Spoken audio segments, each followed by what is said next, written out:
Let's move on to topic 3, which is MMA Junkie's Female Fighter of the Year review. And that's obviously talking about PFL champion Dakota Ditcheva. Man, what a year. I mean, probably the biggest fan here is Matt Wells. So let's start off with him. Matt, how happy were you when Dakota got the award here at MMA Junkie? Because you were her biggest fan, her biggest sort of proponent here in getting the award. Yeah, I mean, it was undeniable this year, man. I mean, if you look at what happened in the UFC's women's divisions, there was no woman that defended her title more than once. So just the activity alone from Dakota, I mean, it's hard to deny it, right? And she got the matchup that everybody wanted to see in the championship, no less. Her against Talia Santos, and then she went out there and stopped her. This is the same person that arguably beat Valentina Shevchenko just a couple years ago, right? So to say that she, some people want to say that she didn't fight, the same level of competition, yada, yada, yada. That's BS because she fought Talia Santos and stopped her, which is something Valentina Shevchenko couldn't do. So you have to give her flowers for an incredible year. And yes, the activity is just the nature of the PFL regular season and the tournament. But at some point, you got to acknowledge she went out there, fought 4 times, stopped everybody, looked incredible doing it.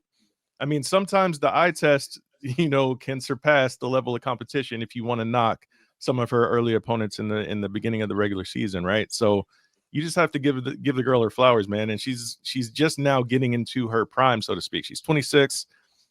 She's going to get better from here. So, I mean, obviously, fighter of the year for me, especially when it was a year, like I said, when the women's divisions in the UFC didn't really do much. Dan, you're our fight analyst here. You've seen what some of the ladies in the UFC could do at 125. You followed Dakota Ditcheva's trajectory. Where does she rank among the greatest 25ers? Because you're always going to get in the chat, and I've seen it not only right now in this chat, but in other comment sections, like, oh, she's fought a bunch of cans, even though she beat a former title challenger in Taila Santos. But it's hard to always compare. But given that we have that Taila Santos sort of measuring stick, is she the best? Is she top 5? Where do you rank her? Great question. So I entered probably the mid-semester of the year going, all right, baby, I'm on the Wang Song train. UFC is clearly trying to set up their own Alex Blade, Adesanya in that division, right? Trying to build her up. She suffers a big upset. Meanwhile, Dakota's over there just chipping away, right, with these impressive performances. And now she's got the name under her resume. But even without that name, as a fight analyst, you kind of look at her game. And with these women, some of them just have it, right? Whether we're talking about that athleticness, that meanness, however you want to classify that X factor, there is definitely those standout factors. And she has that in spades. And now I know they're in different promotions, but now I'm just thinking of Shevchenko and Dakota going at it, So I'm excited to see where she goes. Obviously, there's a lot of red tape that's way far down the line. Dakota's still young in her career, but man, she's definitely captured my excitement toward the end of the year here. Yeah, she's solid. I want to see what else she can do.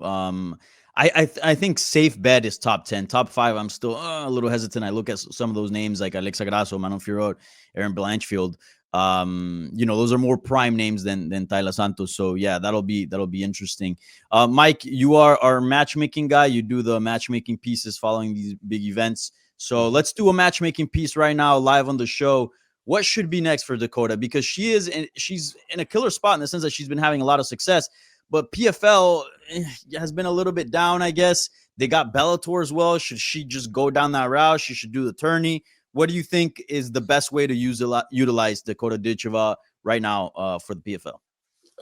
I don't want her in another season if it's going to be the same crop of fighters. And she said that herself. She's like, I'm down to do the season again, but I just don't want to do rinse and repeat. We freaking saw what happened with Kayla Harrison. We're getting into third fights against the same opponent, stuff like that. No one wants that. So I do think for PFL, that is the best way to utilize her because you're getting her 4 times in a year. And she clearly knows how to work that model. She's finishing fights. It all works great, but they need to do their part in finding her fresh opponents, better opponents, and just increase the value of that field, which in theory they should be able to do considering that women's flyweight division was one of the stronger elements of Bellator and some of the names that they had. We saw a little bit of that creep over.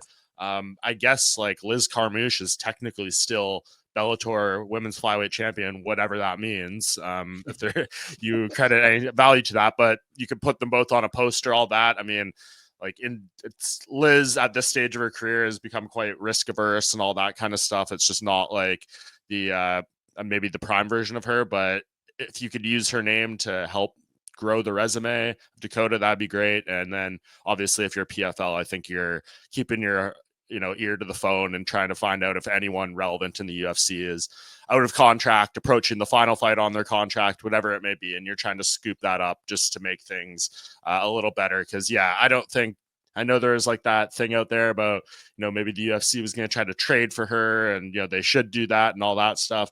If I'm PFL, I'm holding on to her for dear life. She's like one of 3 interesting things you have going for you in your entire company. So I think you just got to keep doing that. And yeah, just line them up. If you can't get anything new or interesting, I guess you kind of got to run back what we saw this year. I'm sure Tyler Santos wants a rematch badly too at some point. So who knows? Yeah. Couldn't agree anymore.